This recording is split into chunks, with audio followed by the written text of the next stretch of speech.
শ্রীমদ্ ভগবদ্ গীতা হিন্দু ধর্মাবলম্বীদের পবিত্রতম ধর্মগ্রন্থ। গীতার এই পরিচয়টুকুই যথেষ্ট নয়। পৃথিবীতে বিভিন্ন ধর্মের মানুষ বাস করেন। প্রত্যেক ধর্মেরই পবিত্র গ্রন্থ আছে, স্বস্বক্ষেত্রে সেগুলি মহান। শ্রীমদ্ ভগবদ্ গীতা তার অতিরিক্ত আরও কিছু। শ্রুতিতে বলা হয়েছে, একম সদ্বিপ্রা বহুধা বদন্তি। অন্যত্র বলা হয়েছে, রূপম রূপম প্রতিরূপ বভূব। এক রূপে রূপে বহু হয়েছেন। অদ্বিতীয় সেই এক নিজেকে বহু রূপে প্রতিভাত করেছেন। তারই প্রতিফলনে বিশ্বের আধ্যাত্মিক পরিমণ্ডলে বহু ধর্মমতের প্রকাশ ঘটেছে। অদ্বিতীয় পরমেশ্বর বহু রূপে বহু নামে পূজিত হয়েছেন। ধর্মের বহিরঙ্গে আচার অনুষ্ঠানের আলোকে গড়ে ওঠা রীতিনীতি তথা সেগুলির বাহ্য আচরণে কিছু কিছু ভিন্নতা পরিলক্ষিত হলেও সকল ধর্মের লক্ষ্য এক, এবং তা হল সত্যস্বরূপকে আপন অন্তরে প্রতিষ্ঠিত করা, তার শরণাগত হওয়া। বস্তুত বহু ধর্মের দিব্য মানবগণের বাণীকে আশ্রয় করে ধর্মগ্রন্থ রচিত হয়েছে। ধর্মও সৃষ্টি হয়েছে সেই দৈবী পুরুষকে অবলম্বন করে।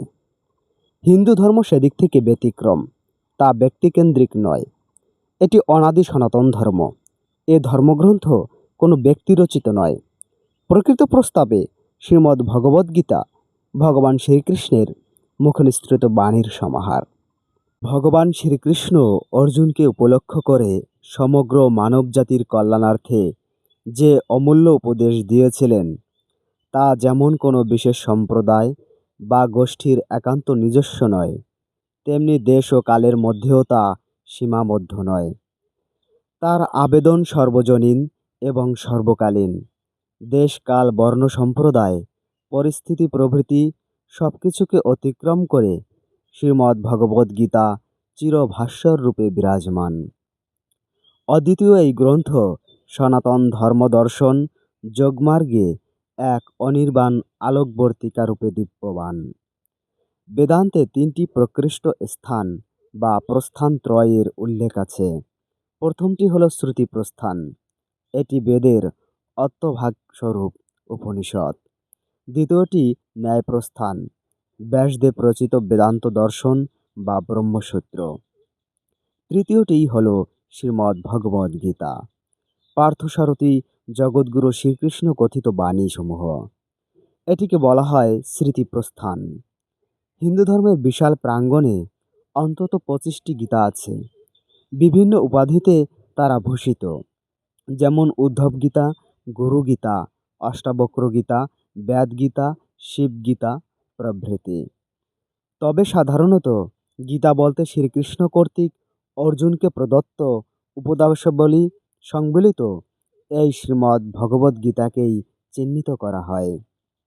বস্তুত 700 শ্লোক বিশিষ্ট এই শ্রীমদ্ ভগবদ্গীতাই গীতাসমূহের মধ্যে প্রধান।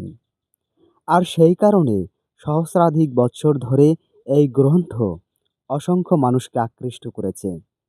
বহু মনীষী এর ভাষ্য রচনায় এবং টিকা প্রণয়নে উদ্বুদ্ধ হয়েছেন।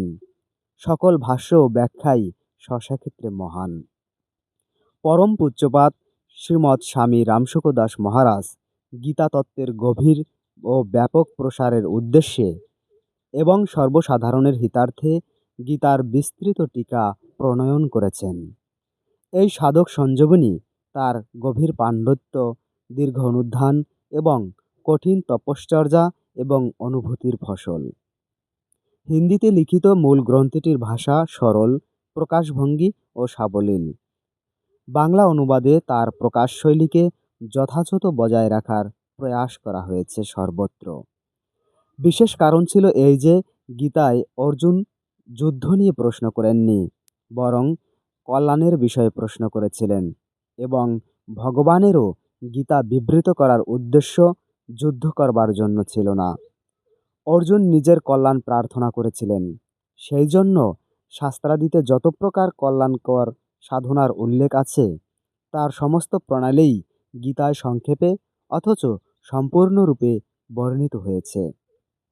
বাস্তবিকই গীতার মতো এমন সর্বভাব সমন্বয়ী গ্রন্থ বিশ্বের ধর্মগ্রন্থাবলিতে আর দ্বিতীয়টি নেই।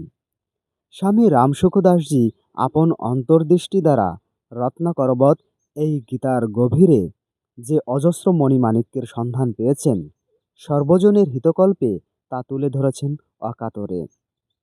বিভিন্ন ভাবের স্বাভাবিক সমন্বয়ে তথা ভাষার মাধুর্যে ও ভাবের গভীরতায় স্বামী রামসুখদাসজি মহারাজ এই সাধক সঞ্জীবনী টিকা গ্রন্থে প্রতিটি শ্লোকের পুঙ্খানুপুঙ্খ ব্যাখ্যা তো করেছেনই, সেই সঙ্গে প্রতিটি শ্লোককে কেন্দ্র করে অনুসন্ধিৎসু পাঠক ও শরণাগত সাধকের মনে যে সকল প্রশ্ন বা সংশয় জাগতে পারে, কিংবা সাধন জীবনে আচরণগত যেসব সমস্যা দেখা দিতে পারে, তার প্রায় প্রতিটিরই তিনি সমাধানের প্রয়াস করেছেন।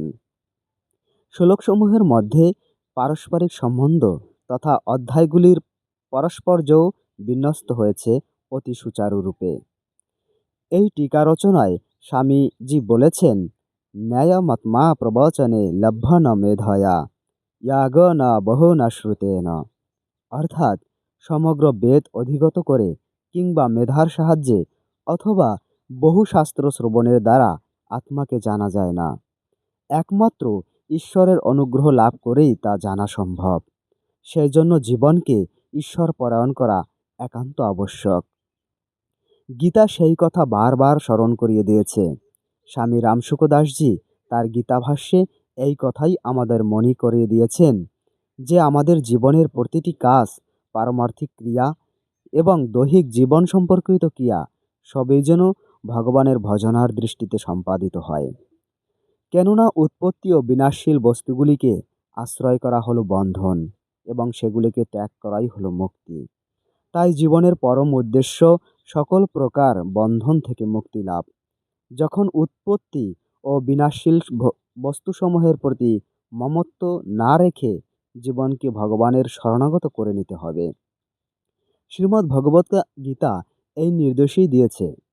সাধক সঞ্জীবনী গীতার এই শিক্ষাকেই পাঠকবর্গের কাছে তাদের দৈনন্দিন জীবনের পরিমণ্ডলে অত্যন্ত সহজ সরল এবং বোধগম্য ভাষায় উপস্থিত করা হয়েছে। আধ্যাত্ম সাধনায় এটি এক অপরূপ সংযোজন।